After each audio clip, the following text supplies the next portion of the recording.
ಇನ್ನು ಕಮಲ್ ಹಾಸನ್ ಅವರು ಕ್ಷಮೆಯಾಚನೆ ಮಾಡಲೇಬೇಕು ಅಂತ ಹೇಳಿ ನಟಿ ರಚಿತಾ ರಾಮ್ ಒತ್ತಾಯಿಸಿದ್ದಾರೆ. ಕಮಲ್ ಹಾಸನ್ ಮಾತಿನಿಂದ ಕನ್ನಡಿಗರಿಗೆ ನೋವಾಗಿದೆ. ನಾನು ಕೂಡ ಕಮಲ್ ಹಾಸನ್ ಅವರ ಅಭಿಮಾನಿಯೇ, ಆದ್ರೆ ಕನ್ನಡದ ಬಗೆಗಿನ ಅವರ ಮಾತನ್ನ ಒಪ್ಪೋದಕ್ಕೆ ಸಾಧ್ಯ ಇಲ್ಲ. ನಮ್ಮ ಭಾಷೆಯ ಬಗ್ಗೆ ಮಾತನಾಡಿದ್ರೆ ನಾವು ಯಾಕೆ ಸುಮ್ಮನಿರಬೇಕು?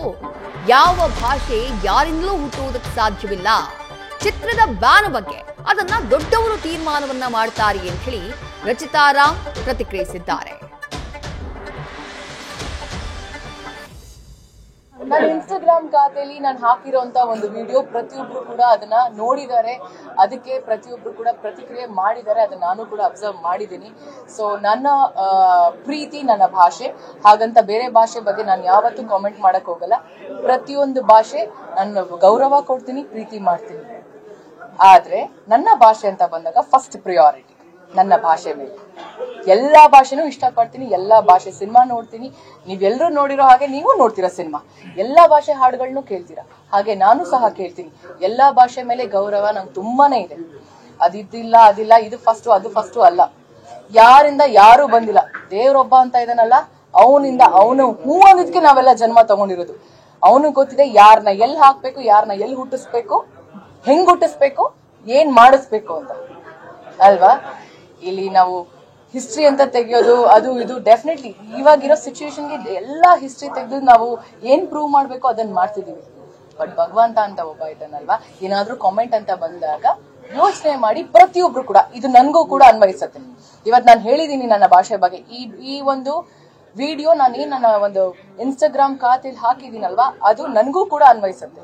ಯಾವುದೇ ಕಾರಣಕ್ಕೂ ನನ್ನ ಮಾತೃಭಾಷೆನ ಮರಿಬಾರ್ದು ಅಂತ.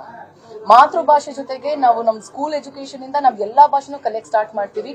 ಎಲ್ರ ಜೊತೆಗೂ ನಾವು ಇಂಟರಾಕ್ಟ್ ಮಾಡಿದಾಗ ಅವರು ಯಾವ್ದೇ ರಿಲಿಜನ್ ಆಗಿದ್ರು ಸರಿ, ಯಾವ್ದೇ ಕಾಸ್ಟ್ ಆಗಿದ್ರು ಸರಿ, ಯಾವ ಭಾಷೆ ಅವರಾಗಿದ್ರು ಸರಿ, ಎಲ್ರು ಕೂತು ಒಂದಾಗಿ ನಾವು ಕುತ್ಕೊಂಡು ಮಾತಾಡ್ತೀವಿ. ಎಲ್ರು ಒಟ್ಟಿಗೆ ಶಾಲೆಗೆ ಹೋಗ್ತೀವಿ, ಕಾಲೇಜ್ಗೆ ಹೋಗ್ತೀವಿ, ಇಂಟರಾಕ್ಟ್ ಮಾಡ್ತೀವಿ. ಹಾಗಂತ ನಮ್ಮ ಭಾಷೆನ ಅವ್ರಿಗೆ ಹೇಳ್ಕೊಳ್ಳೋಣ, ಅವರ ಭಾಷೆನ ನಾವ್ ಕಲಿಯೋಣ, ಅದ್ರಲ್ಲಿ ತಪ್ಪೇನು ಇದೆ?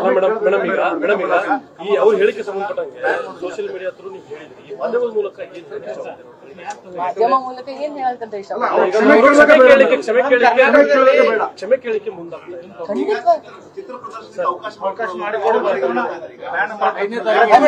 ಒಂದ್ ನಿಮಿಷ, ಅದಕ್ಕೆ ಎಲ್ಲಾ ದೊಡ್ಡವರು ಡಿಸಿಷನ್ ತಗೊಳ್ತಿದ್ದಾರೆ. ಅದಕ್ಕೆ ನಮ್ಮ ರಾಜ್ಯ ಸರ್ಕಾರ ಇದೆ, ನಮ್ಮ ಫಿಲ್ಮ್ ಚೇಂಬರ್ ಇದೆ, ಅವರೆಲ್ಲ ಕೂತು ಏನ್ ಡಿಸಿಷನ್ ತಗೊಂತಾರೋ ಅದಕ್ಕೆಲ್ಲ ನಾವು ಡೆಫಿನೆಟ್ಲಿ ಏನೋ ನೋ ಅದನ್ನ ನೀವು ಡೈರೆಕ್ಟ್ ಆಗಿ ಕೇಳಿ. ನಾನು ಎಷ್ಟು ನೇರವಾಗಿ ಮಾತಾಡ್ತಿದ್ದೀನಿ ಅಲ್ಲ, ನೀವ್ ಯಾಕೆ ಅಲ್ಲಿ ವಿಸ್ಪರ್ ಮಾಡೋದು?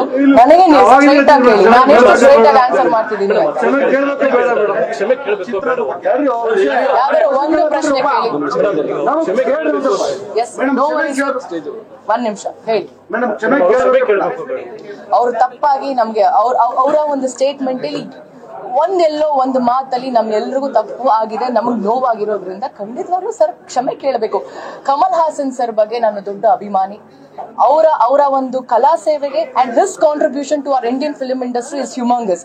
ಅವರ ಒಂದು ಪ್ರೊಫೆಷನ್ ಅಂತ ಬಂದಾಗ ನಾನು ತುಂಬಾ ಚಿಕ್ಕವಳು, ನಾನು ಅದ್ರ ಬಗ್ಗೆ ಮಾತಾಡೋ ಯೋಗ್ಯತೆನೇ ಇಲ್ಲ ನನಗೆ.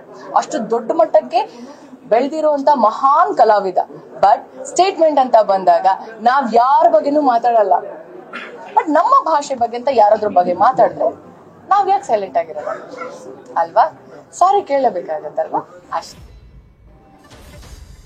ನಟ ಕಮಲ್ ಹಾಸನ್ ಅವರ ವಿರುದ್ಧ ಆಕ್ರೋಶವನ್ನ ವ್ಯಕ್ತಪಡಿಸಿ ಒಂದು ವಿಡಿಯೋನ ಕೂಡ ತಮ್ಮ ಸೋಷಿಯಲ್ ಮೀಡಿಯಾದಲ್ಲಿ ಹಾಕೊಂಡಿದ್ದು ನಟಿ ರಚಿತಾ ರಾಮ್. ಕ್ಷಮೆ ಕೇಳಬೇಕು ನಟ ಕಮಲ್ ಹಾಸನ್ ಅವರಂತ ಹೇಳಿ ಈಗ ಮತ್ತದೇ ಆಗ್ರಹವನ್ನ ಮಾಡಿದ್ದಾರೆ. ಅವರು ದೊಡ್ಡ ನಟ ಹೌದು, ಎಲ್ಲವೂ ಹೌದು, ಆದ್ರೆ ಅವರ ಮಾತಿನಿಂದ ನೋವಾಗಿದೆ ಕನ್ನಡಿಗರಿಗೆ. ತಪ್ಪಾಗಿ ಮಾತನಾಡಿದ್ದಾರೆ, ಭಾಷೆಯ ಹುಟ್ಟಿನ ಬಗ್ಗೆ ತಪ್ಪಾದ ಮಾಹಿತಿಯಿಂದ ಮಾತನಾಡಿದ್ದಾರೆ. ಹಾಗಾಗಿ ಅವರು ಕ್ಷಮೆಯನ್ನ ಕೇಳಲೇಬೇಕು ಅನ್ನುವಂತಹ ಒತ್ತಾಯವನ್ನ ನಟಿ ರಚಿತಾ ರಾಮ್ ಕೂಡ ಮಾಡಿದ್ದಾರೆ.